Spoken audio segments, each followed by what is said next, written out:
या देवी सर्वभूतेषु शांतिरूपेण संस्थिता नमस्तस्यै नमस्तस्यै नमस्तस्यै नमो नमः। दोस्तों, शारदीय नवरात्रि की आप सभी को बहुत बहुत सारी शुभकामनाएं। तो आज की इस वीडियो में हम आपको बताने वाले हैं कि ये नवरात्रि का जो त्योहार होता है, पर्व होता है, हम इसे क्यों मनाते हैं, इसकी क्या महिमा होने वाली है और साथ ही साथ ये कब से शुरू होगा, इसमें शुभ मुहूर्त क्या कौन सा होगा, कलश पूजन कब किया जाएगा, दुर्गा मूर्ति का विसर्जन कब किया जाएगा, वो सारी चीजें आपको इस वीडियो में हम दिखाने वाले हैं। ठीक है, तो सबसे पहले दोस्तों हम इस पे चर्चा करेंगे कि ये नवरात्रि मनाया क्यों जाता है। तो दोस्तों, हमारी हिंदू पौराणिक कथाओं के अनुसार जो मान्यता है वो ये है कि जिस समय महिषासुर ने अपना आतंक मचाया हुआ था, तो माता दुर्गा जो है 9 दिनों तक महिषासुर से युद्ध करती हैं। इस 9 दिनों में माता के 9 अलग अलग रूपों का वर्णन किया गया है जो युद्ध करती हैं। 10वें दिन महिषासुर का वध हो जाता है, इसीलिए ये जो पर्व होता है ये 9 दिन का मनाया जाता है दोस्तों। तो नवरात्रि तो हो गई, अब ये शारदीय नवरात्रि क्या है। जैसे अभी ये जो चल रहा है, ये जो नवरात्रि आने वाली है दोस्तों, यहाँ चल रही है, ये आपका शारदीय नवरात्रि क्यों है। देखिए, नवरात्रि जनरली आप लोग भी जानते हैं दोस्तों, एक साल में 2 बार नवरात्रि आती है।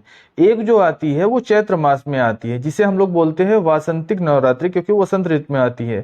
तो दूसरी जो नवरात्रि होती है दोस्तों, वो अश्विन मास में आती है। ठीक है, तो क्योंकि अश्विन मास में आती है, शरद ऋतु में होता है, इसलिए इसका नाम शारदीय नवरात्रि होती है।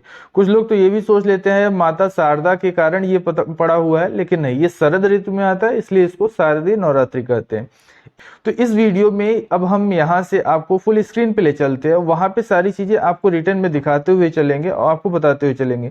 जो भी तिथि आपको दोस्तों नोट करनी होगी वो आप यहाँ से स्क्रीनशॉट ले सकते हैं दोस्तों। तो ये नवरात्रि जो होगी इस बार जो प्रारंभ होने वाली है, 15 अक्टूबर से शुरुआत हो जाएगी। दिन होगा आपका रविवार, और जो इसका समापन होगा दोस्तों वो 23 अक्टूबर को होगा, जो कि दिन होगा आपका सोमवार। तो 15 अक्टूबर से शुरुआत होके ये 23 अक्टूबर तक आपका चलने वाला है। इसमें ही आपकी नवरात्रि की सारी व्रत कथाएं, सारी चीजें आपकी पूरी होने वाली हैं। अगर हम बात करें दोस्तों कि कलश स्थापना कब करी जाए, कब शुभ मुहूर्त होगा, तो कलश स्थापना आप 15 अक्टूबर 2023 को, दिन रविवार होगा, उस दिन आप कर सकते हैं। सुबह 6:28 से आपका जो शुभ मुहूर्त होगा वो शुरुआत हो जाएगा। 6:28 से दोपहर 12:35 तक आप इसे कर सकते हैं। ठीक है, इसमें भी ये तो एक शुभ मुहूर्त हो गया। अब इसमें भी एक और मुहूर्त होता है दोस्तों, जिसे हम लोग बोलते हैं अभिजीत मुहूर्त, जो सबसे ज्यादा शुभ होता है। उसकी जो टाइमिंग है वो 11:49 से 12:35 तक है। तो आप दोनों मुहूर्त में कर सकते हैं, जो कि 6:28 से भी शुरुआत होता है, 12:35 तक चलता है, और दूसरा 11:49 से 12:35 तक, दोनों में आप कर सकते हैं। अधिक फल जो होता है वो अभिजीत मुहूर्त में माना जाता है, क्योंकि सबसे ज्यादा शुभ यही होता है दोस्तों।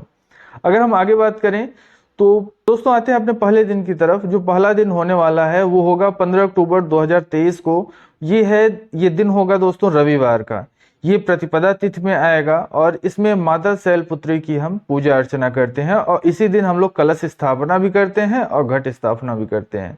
अगर बात करें दोस्तों दूसरे दिन की, तो जो हमारा दूसरा दिन होने वाला है ये होने वाला है सोमवार को, 16 अक्टूबर 2023 को, जिसे हम लोग द्वितीया तिथि भी बोलते हैं, और इस दिन माँ ब्रह्मचारिणी की हम लोग पूजा करते हैं। ठीक है, तो ये हो गया दूसरा दिन, जो कि 16 अक्टूबर सोमवार को होगा। ठीक है, साथ ही साथ अब हम आते हैं तीसरे दिन में। तो तीसरा दिन जो दोस्तों होने वाला है ये मंगलवार का दिन होगा, 17 अक्टूबर 2023 आपका डेट होगा, तृतीया तिथि होगी। इस दिन हम माँ चंद्रघंटा की पूजा करते हैं। अब अगर बात करें चौथे दिन की दोस्तों, तो चौथे दिन ये जो होने वाला है आपका बुधवार को होने वाला है, ये 18 अक्टूबर 2023 को होगा। इस दिन को हम लोग चतुर्थ तिथि भी कहते हैं, और माता कुष्मांडा की इस दिन विशेष तौर पर पूजा करी जाती है। ये तो हो गया चौथा दिन। अगर हम पांचवें दिन की बात करते हैं दोस्तों, तो पांचवा दिन आपका होगा 19 अक्टूबर 2023 को, दिन गुरुवार होगा। इसे हम लोग पंचमी तिथि भी बोलते हैं। इस दिन जो पूजा किया जाता है वो माता स्कंद माता की पूजा की जाती है। स्कंद माता की पूजा आप इस दिन करेंगे 19 अक्टूबर को।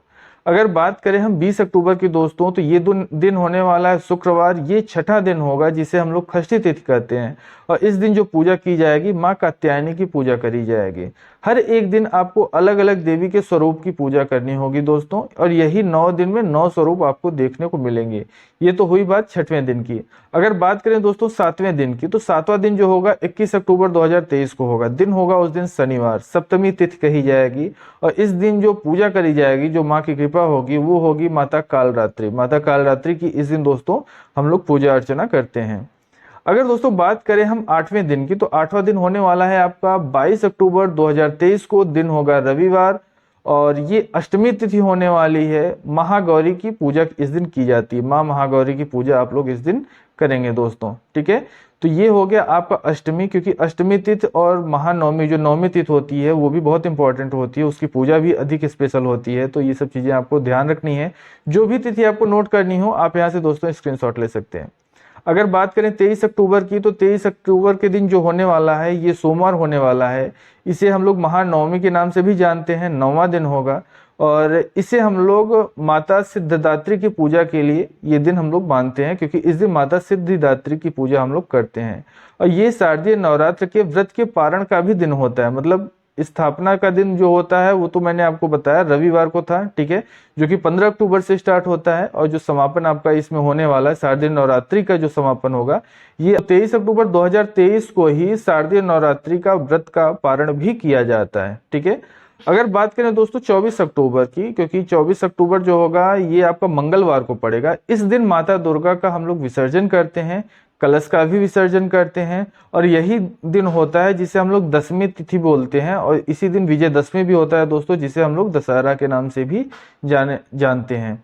तो इस 9 दिन में किन की पूजा करनी है वो मैंने आपको बता दिया। समापन किस दिन होगा, विजयदशमी किस दिन होगी, दशहरा किस दिन होगा, वो भी मैंने आपको बता दिया। अब सबसे इंपॉर्टेंट बात पे आते हैं दोस्तों। जनरली आप लोग जानते हैं ना कि माता दुर्गा की जो सवारी होती है, जो वाहन होता है वो शेर होता है, ठीक है, सब लोग जानते हैं। लेकिन ये नवरात्रि ऐसा समय होता है दोस्तों जिसमें माता दुर्गा की सवारी बदल जाती है, और हर बार अलग अलग होती है। कैसे अलग होती है, माता दुर्गा की जो सवारी होती है वो वार पे डिपेंड होता है कि किस दिन आप आ रहे हैं, रविवार, सोमवार, मंगलवार, किस वार को आ रही हैं उस पे डिपेंड करता है। क्योंकि इस बार जो माता रानी आ रही हैं नवरात्रि में वो रविवार को आ रही हैं, क्योंकि 15 अक्टूबर आपका जो है वो रविवार को पड़ने वाला है। और जब कभी भी रविवार और सोमवार के दिन नवरात्रि पड़ती है उस दिन माता जो है वो हाथी की सवारी करती हैं। और कहा जाता है दोस्तों हाथी की सवारी से, जिस बार माता हाथी की सवारी करती हैं पूरे साल बारिश बहुत अच्छी होती है और धन धान्य की कमी लोगों के पास नहीं होती है। तो ये साल आप लोगों के लिए दोस्तों बहुत अच्छा होने वाला है। तो दोस्तों इस वीडियो में मैंने आपको कई सारी चीज़ें बता दी कि किस दिन क्या क्या होने वाला है, किसकी क्या क्या महिमा है और क्यों मनाया जाता है ये नवरात्रि, वो सारी चीज़ें मैंने आपको बता दी। अब इसके नेक्स्ट पार्ट में, ये तो आपके वीडियो का फर्स्ट पार्ट था, जो सेकंड पार्ट आने वाला है दोस्तों, अब उसमें हम आपको बताने वाले हैं कि पूजा की विधि क्या है। हर एक चीज़, छोटी से छोटी, बड़ी से बड़ी चीज़, किन किन चीज़ों का आपको ध्यान रखना है दोस्तों, वो सारी चीज़ें हम आपको स्टेप बाय स्टेप बताएंगे। कैसे आपको पूजा की विधि रखनी है, कैसे आपको पूजा करना है, और साथ ही साथ किन किन सामग्री की लिस्ट बना के आप लोगों को तैयार कर लेनी होगी, मतलब क्या क्या सामग्री का यूज होगा, वो सारी चीजें बताएंगे। किसकी क्या महिमा होती है वो सारी चीजें बहुत डिटेल में आपको बताने वाले हैं नेक्स्ट वीडियो में। तो इंतजार करिए हमारे नेक्स्ट वीडियो का। ये वीडियो बहुत ज़्यादा बड़ी हो जाएगी, इसलिए इस वीडियो का समापन हम यहीं पे करते हैं। चलिए मिलते हैं आप लोगों के साथ दोस्तों एक नेक्स्ट वीडियो में, तब तक के लिए राधे राधे।